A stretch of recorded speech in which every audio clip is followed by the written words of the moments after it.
Bom dia, vamos para mais um estudo. Isso não é recomendação de compra e nem de venda. Olha só, gente, para o dólar eu usei essas informações, tá bom? E para o mini índice eu usei essas daqui. E também eu já deixei aberto aqui para mostrar para vocês. Essas informações aqui, gente, de superfície de volatilidade, a gente encontra no site da B3.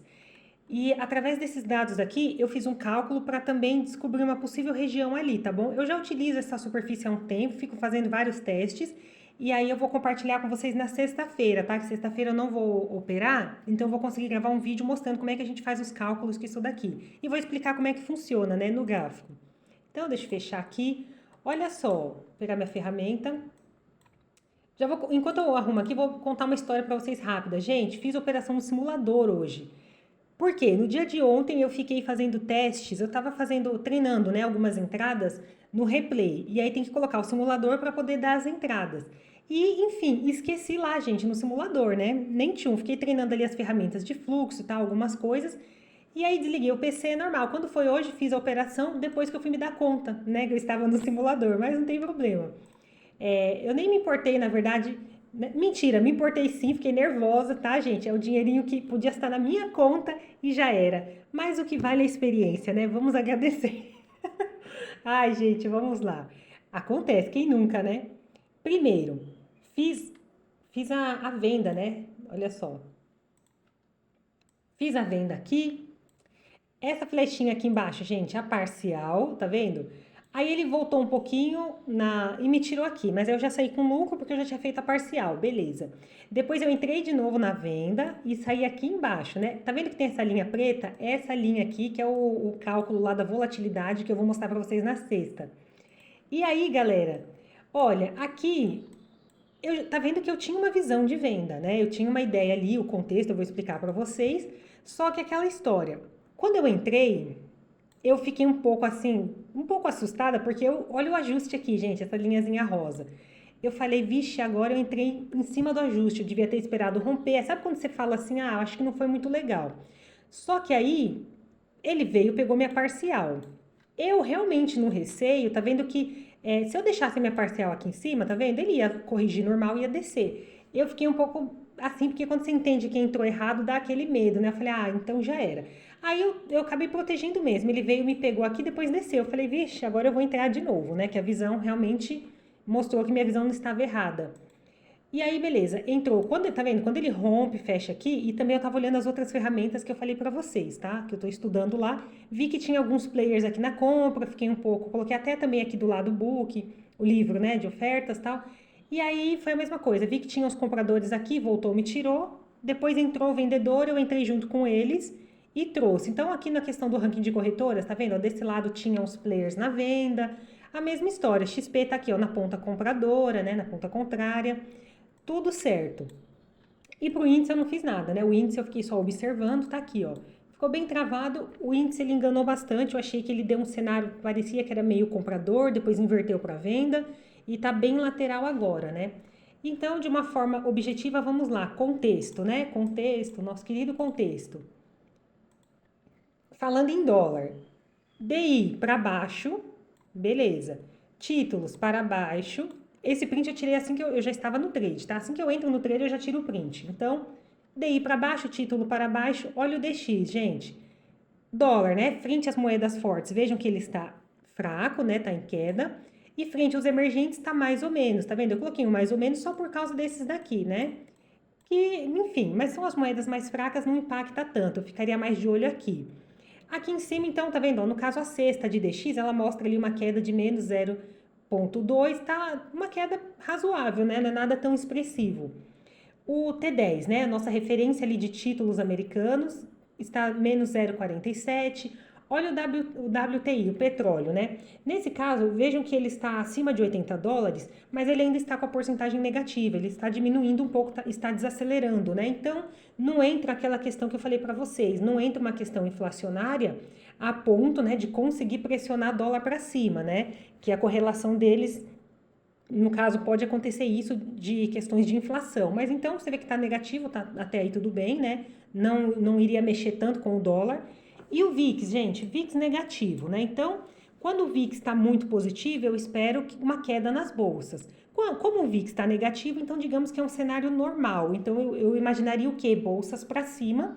E tudo bem, até aí poderia realmente pressionar o dólar para baixo, porque valoriza as outras economias, tá? E, consequentemente, a moeda delas.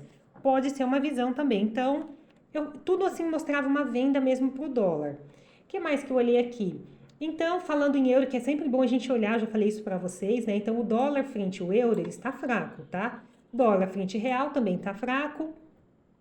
E aqui, o que mais que eu olhei? Todos esses vermelhinhos são para dólar, tá? E aí a mesma história, gente, os futuros, né? Aqui ainda, ó, não estava aberto aqui, certo? E aqui também não estava aberto. Então eu olhei o quê? Os futuros do SP500 e futuro de Nasdaq estão positivos, correlação contrária com o dólar, né? Então, esses índices aí para cima, essas, né, bolsas ali para cima, é dólar para baixo. Beleza, olha só, tá vendo? Já confirmei minha visão de venda. E o mini índice agora. Mini índice, o que a gente tinha aí? Para pensar em compra, né? Então aqui também entra para mini índice, né? Porque olha, DI para baixo é bolsa para cima, certo? Olhei o quê? O VIX negativo, tá vendo? Então não tem aquele medo do risco, a galera investe em bolsas. Então, beleza, mais um motivo para pensar em compra no índice. O minério de ferro, veja que ele fechou mais de 4%, porque se a gente olhar aqui no cantinho, olha só, Xangai e Hansen eles fecharam em alta. Então a gente tinha esse minério de ferro também, poderia já abrir bem mais positivo. Até aí, beleza. Então eu penso que é minério de ferro, eu já ligo isso na Vale, né? Vale poderia abrir positiva. Ok. Olha só esses setores. Europa para cima, nossa bolsa pode ir junto com elas, né? Europa tá aqui. Setor agrícola, setor de metais também para cima, aqui, tá vendo? Ó? E aí a gente tem o de energia. O energia tá em queda, né? Então, se vocês olharem aqui, olha só, os petróleos em queda. Então, nesse cenário, o que a gente pensa? Se eu vejo o minério de ferro muito positivo, pode sim puxar a Vale para cima. Se eu vejo os petróleos negativo, pode sim puxar as Petros para baixo. Como eles têm uma grande porcentagem dentro do Ibovespa, pode ficar um índice lateral, porque puxa para um lado, puxa para o outro, né? Fica um cabo de força ali, né? Um cabo de guerra. Então, é isso daí, gente. E também uma coisa que me chamou a atenção, commodities. Olha só, o Becom aqui em cima está negativo.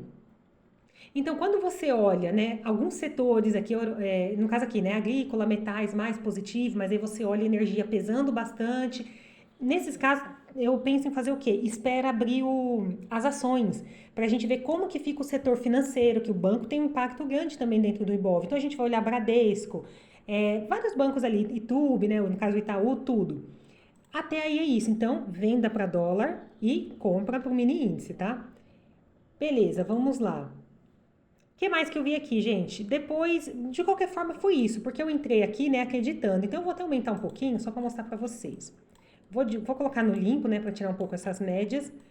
Olha só, as regiões que eu tinha, tá vendo? Ele abre aqui na mínima e vai que vai para baixo. Eu falei, ok, de novo, igual aquele dia, vou ficar sem região.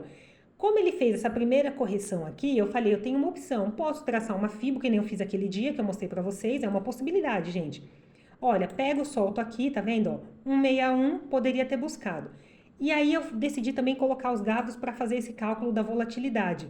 Então, eu vou mostrar para vocês na sexta-feira, tá? Que sexta-feira eu não vou operar de manhã, que eu tenho compromisso, então quando chegar à tarde eu vou gravar esse vídeo desse cálculo aqui.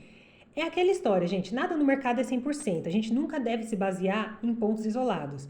Vocês já perceberam que, por exemplo, se o preço abre na máxima, na mínima, eu já não vou comprar ou vender direto. Eu sempre olho o contexto. Se tiver uma informação mais relevante, eu confio na região. Para mim, tudo fica assim mais numa função mais secundária. Para mim, o que importa mesmo é o contexto. E depois eu vou ver como que eu posso me posicionar. É assim que eu estou fazendo, né? E tem dado bastante certo. Então, nessa questão desse cálculo de volatilidade, olha só, ele me deu essa região aqui e essa região aqui. Isso é um cálculo que é feito de acordo com o delta ali da volatilidade que a B3 libera para a gente esses dados, e ele mostra o que, gente? O dólar ele pode andar aqui dentro. É um outro tipo de cálculo, tá? Não tem nada a ver com esse outro de possível abertura, justo, é diferente. Esse daqui ele mostra uma possível região que o dólar pode andar. Então eu vou mostrar para vocês, quem que tiver interesse, né, gente, curiosidade de olhar, acompanhar, tudo bem, né? Fiquem à vontade. Quem também não quiser, não tem problema nenhum. Só tô compartilhando que é uma informação legal. E eu decidi colocar hoje por essa questão também, né? rompeu ali a mínima, foi, eu falei, tá bom, eu coloco a FIBO ou eu coloco a volatilidade. No caso, os dois deram certo, né? Vocês viram que os dois deram certo. E nessa questão de FIBO, tem gente que projeta, tá vendo aqui de cima, né? Projeta na primeira correção, volta aqui e solta. Tem essa possibilidade, né? Eu normalmente estou pegando só a pernadinha ali de correção, tá vendo? Essa subidinha aqui, eu pego a FIBO daqui, a FIBO de projeção e solto. Então ele me dá esses possíveis alvos, né? Mas então é isso, tá? Isso que me motivou a sair ali embaixo. Então, como eu falei para vocês, a minha primeira venda, deixa eu colocar as médias de novo, a minha primeira venda, gente, senti que eu dei uma, sabe? Você entra assim, você fala, vixe, acho que não foi um ponto muito bom. Aí te dá medo de ficar no trade, isso é fato, né? Quando a gente não se posiciona bem, meio que todo o meio e o fim fica errado. Então, eu fiquei com medo, protegi aqui, tá vendo? Ele tirou, né? Porque eu entrei antes do ajuste. Então, no caso aqui, travei, né, por causa do ajuste e fiquei um pouco insegura porque eu vi que tinha players aqui realmente protegendo. E aí, beleza, ele até volta um pouquinho, mas depois, quando ele entrou de novo, eu vi que os players saíram e entrou os vendedores, junto com contexto, junto com médias, olha só, olha tudo isso. Eu falei, é aqui que eu vou vender. Então, vendi aqui, consegui, tá vendo? Saí certinho na linha da volatilidade, tá? Saí aqui, deu certo. E aí, de qualquer forma, aqui também eu continuo olhando, tá, gente? O ranking de corretoras, vejo se eles estão bem posicionados, né? Porque se eles estão bem posicionados, muito provável que eles vão querer permanecer nessa posição, tá? Então, eu olhei aqui, ó, tinha as vendas, o índice, olha lá, ó, sem chance.